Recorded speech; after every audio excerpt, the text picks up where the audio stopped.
When I remember it, I remember hearing.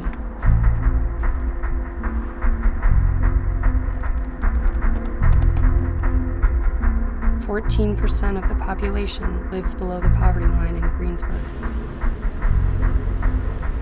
The average annual income per person is $24,599.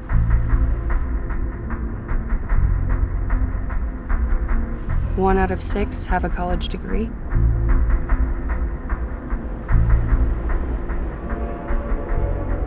Nine out of 10 have at least one child.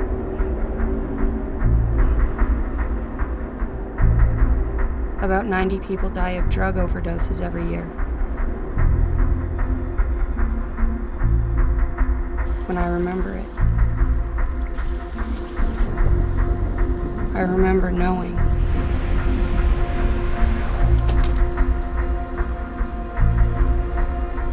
I will never do any better."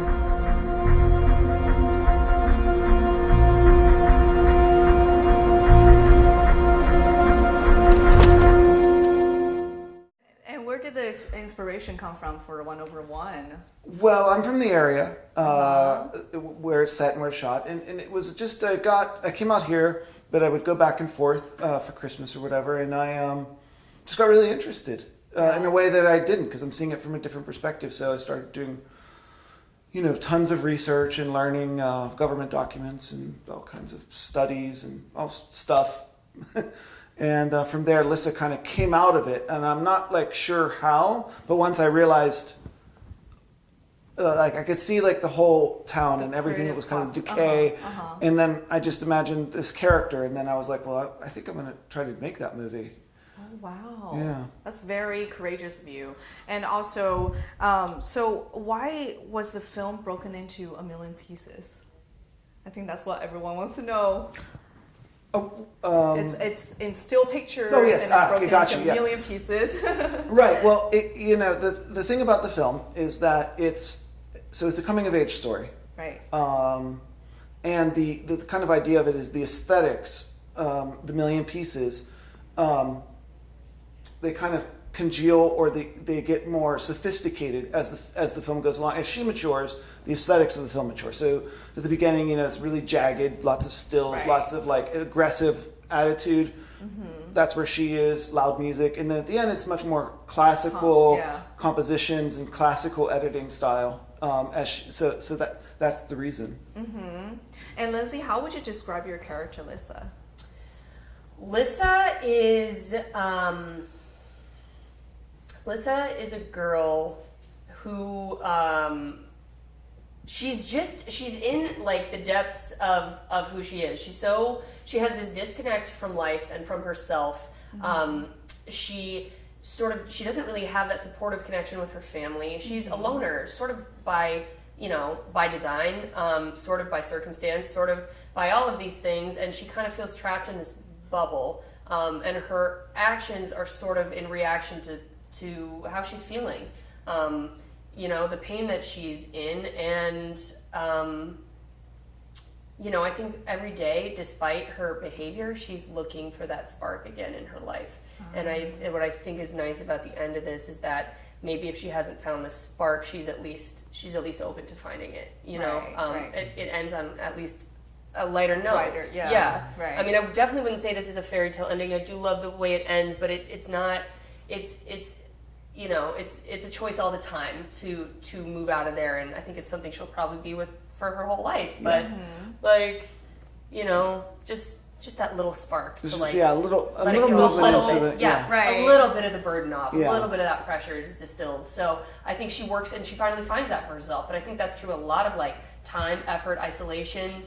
And then sort of coming and facing the music that she kind of has to with her family and her mom, and finding those answers for herself and empowering herself to get up and be better. Mm-hmm. And do you think a lot of girls today, in today's age, go through the same thing that Lissa is going through? Absolutely. Right. Definitely. I think a lot of people, I think we all have angels in our life, and I think some people are just more ready and open to hearing from those angels, aka friends and family and And I think it takes other people a little more time to kind of find or trust those kinds of groups and connections. So yeah, I think it's deeply resonant. So many issues. I mean, pick one. You have a sort of smorgasbord to relate to in this film. But yeah, no, and that's the biggest thing I'd want people to take away from this is that they're not alone. Right, that leads to my next question. Like, I want to ask the director, Jeremy, what do you want people to take away from this feature film? You know, Lindsay just really said it, is you're not alone. Like, I really hope that the people who kind of are like Lissa kind of find the film. I know when I was younger, I would see films that made me feel like a part of a larger world. Right. And connected to bigger ideas. Right. And in best case scenario, this film does the same for one person. At least, you know, that's sort of my dream of it. Just like one person really connects with it. And also, like, I was really intrigued by the color scheme of the film. Like, did you plan that? Like, every little section had different colors. Like, how did you color grade that? That's so difficult to accomplish. Well, so it started in the script. All of that. So it would be described in the script, and then we did storyboards. We took 8 months to storyboard the whole film. Every shot you see was storyboarded. Wow. And then when we went to shoot, I had a document in addition to the storyboards with every scene listed, and it would have the visual references, photographs or film references right on there. So if you're like, well, what's this black and white look like? Well, you know, you pull from a Yves Saint Laurent campaign or something. Okay. And then the color grading took a long time, as did everything on this movie. Lindsay, I would like to ask you, so what did you do to prepare for this role of Lissa? This role of Lissa has been... I was ready to go and give this performance of Lissa. This experience really kind of lived in me already, these sort of feelings, and so to have a place to release those was really nice. I mean, I did what I always did, stayed kind of isolated and in my own world, and doing weird arts and crafts around my house. I think that covers it, right?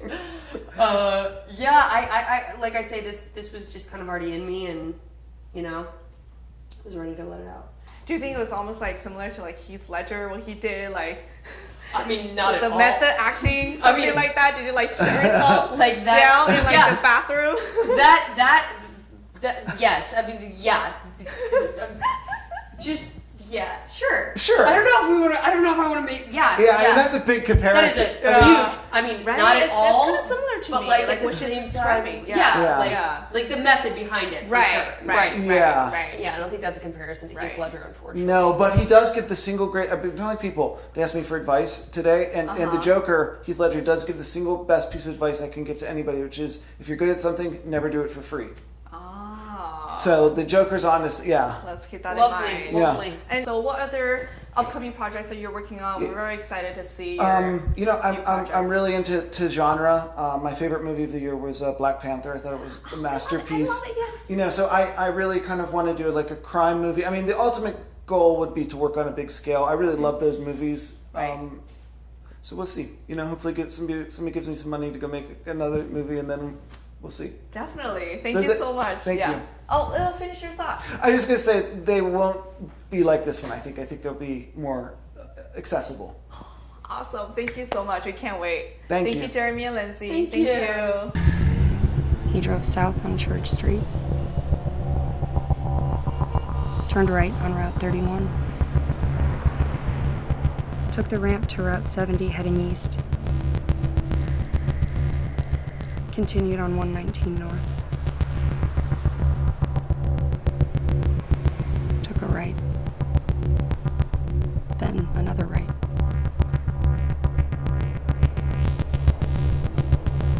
As he drove, he smoked 5 cigarettes.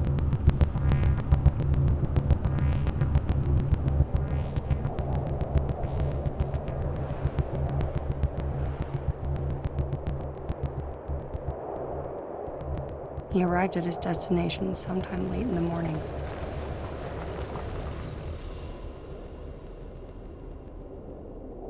Was he crying? Did he think of his wife? His daughter? Did he ask for forgiveness? Was his last feeling relief?